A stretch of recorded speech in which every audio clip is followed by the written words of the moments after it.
On the Sunday that I preached a sermon in the Rooted in Christ series, at the end of the sermon, something came upon me to speak to the issues of Nigeria.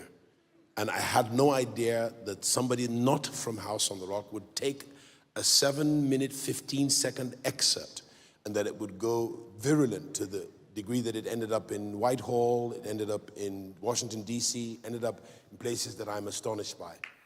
I went about my business knowing nothing about how viral it would go. Monday morning, I came to get a workout at the gym here, and I got out of my workout and went to a consultation with the political desk from one of those big 5 nations he mentioned. And I spoke my heart as a stakeholder in Nigeria, whose parents for 2 generations have worked for this country, and this was not the Nigeria they dreamed of. And for one intervention to ruin our hopes was not acceptable to me. And I bore my heart out. I've learned diplomacy and how to talk to diplomats over the last 15 to 20 years of engaging with the Big 5. And when I was done in that meeting, I knew something had happened. I just could not put my finger on it. When I got home, I started getting calls about a video. And for the next 2 weeks, I was being called about this video. I'm still getting calls about the video. I didn't know, and my speech about the Constitution of Nigeria being a very flawed document, and maybe the best one since the First Republic would be the 63, but even 63, by me, is not acceptable. I would want to go all the way back to 1914, the amalgamation. Yeah? And he had spoken to me years ago. It wasn't even in my mind. It was having studied a little bit about Nigeria. Where are our problems? Men swear oaths to be loyal to a constitution, and they do the exact opposite thing when they get into office. That is a lack of honor. We do not need dishonorable men leading any aspect of the 3 tiers of government or the 3 arms of government in Nigeria. And I saw him there. I said, it looks like him. He's a troublemaker.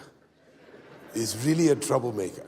But he's given his life and his heart to ensure that the framework upon which Nigeria stands, or the peoples of this geography or contraption stand, is an authentic document of the sovereign conference of the sovereign owners of this geographic space. And that makes about, my last count was about 270 something different ethnic groups.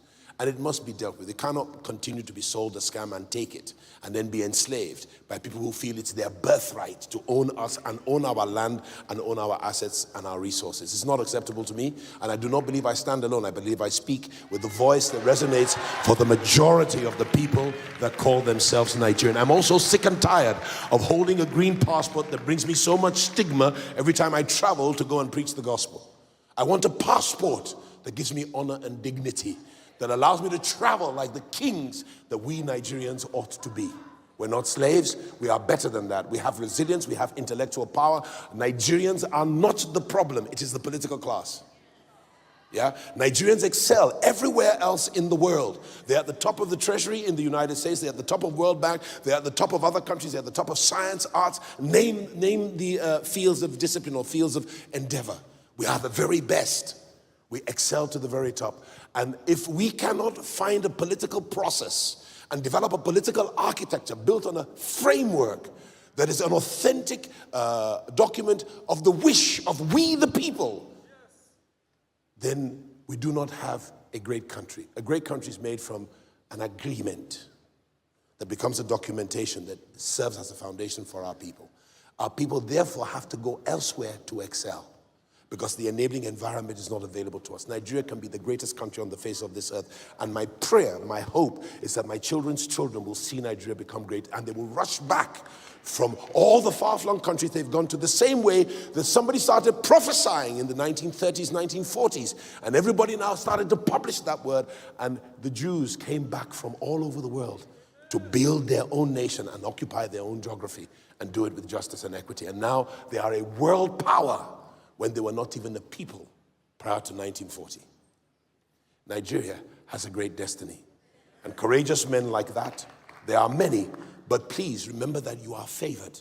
So come out of timidity and let's go forward, and let us, without physical weapons, but we have weapons of our spiritual warfare, by which we can do damage to the plan of the enemy, destroy the architecture of his intention and his agenda, and build a new process so that it will not be touts that take over the political class and hence take over government, but it will be the righteous, the best serving the rest, not the worst lording it over the rest. I rest my case. I have to go.